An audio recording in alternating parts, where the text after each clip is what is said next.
Americans eat roughly 20 billion hot dogs every single year. On the 4th of July alone, 150 million of them vanish in a single afternoon, enough to stretch from Washington, D.C. to Los Angeles and back 5 times over. Nowhere is this obsession more visible than on the competitive eating stage. Every July, millions watch a nationally broadcast event where humans push the limits of biology, like Joey Chestnut, a man who secured his legacy by consuming 76 hot dogs, buns included, in exactly 10 minutes. Yet, if you stop an average person mid-bite at a cookout and ask them to name the exact ingredients inside that casing, they will actively ask you to stop talking. The avoidance is deep enough that the National Hot Dog and Sausage Council exists primarily to field questions and defend the reputation of processed meat. We eat 20 billion of these a year while maintaining a state of deliberate ignorance.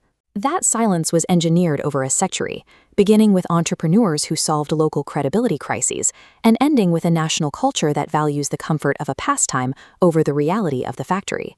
Stuffing seasoned meat scraps into animal intestines is a tradition dating back at least 3,500 years. Cooks in ancient Babylon practiced it, and the Greeks and Romans refined the method. The basic sausage concept is older than the Roman Empire. In 1867, a 15-year-old German immigrant named Charles Feltman recognized that the beach-going public needed food that moved with them. By nesting a hot Frankfurt sausage inside a custom-baked elongated roll, he turned a sit-down meal into something portable, one-handed, and perfect for the sand. Feltman's Coney Island Red Hots were an immediate success, which quickly drew the attention of a local political boss named John McCain.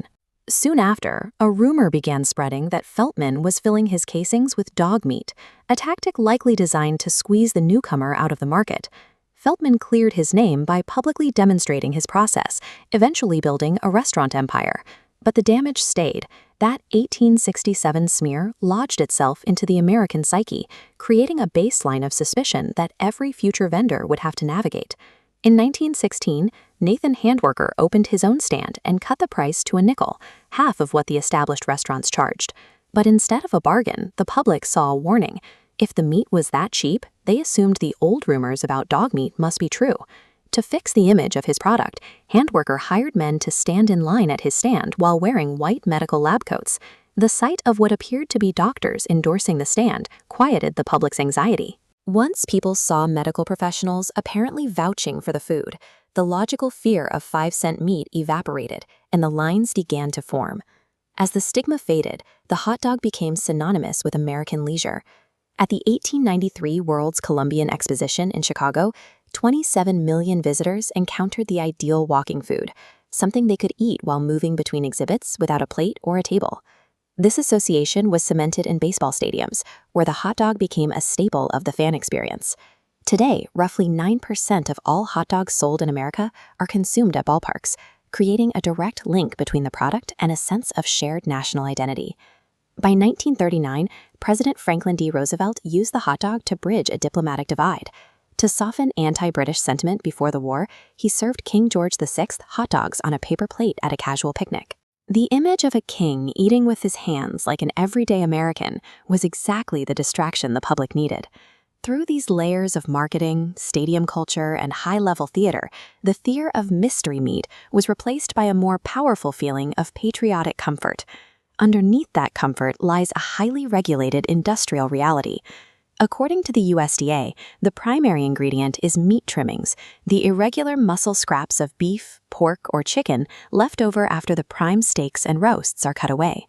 These trimmings are funneled into a high-speed chopper and blended with water, salt, and spices until the entire mixture breaks down into a smooth, uniform paste. For cheaper varieties, machines force bones through a high-pressure sieve to extract every bit of tissue, creating mechanically separated meat. Finally, sodium nitrite is added to prevent lethal bacteria from growing and to keep the paste from turning an unappetizing gray. This process is rigorously inspected and safe for consumption. But the reality of reducing scraps into a pink, chemical-stabilized paste is unappealing by design, which is why the consumer's role in this system is to look away. We maintain a sharp divide between the industrial floor and the relaxed environments where they're eaten. Modern laws mandate total transparency. Every detail regarding mechanically separated poultry and chemical additives is printed clearly on the back of the package. The data is available, yet we routinely choose not to read it. The hot dog exists in a psychological space where taste, convenience, and nostalgia are powerful enough to silence rational curiosity. It is the food of the microwave, the ballpark, and the 4th of July, places where we choose the familiar over the specific. Mass-produced by machinery and protected by a century of cultural theater, the hot dog is a triumph of persistence. It asks nothing of you except that you enjoy the moment, ignore the details, and pass the mustard.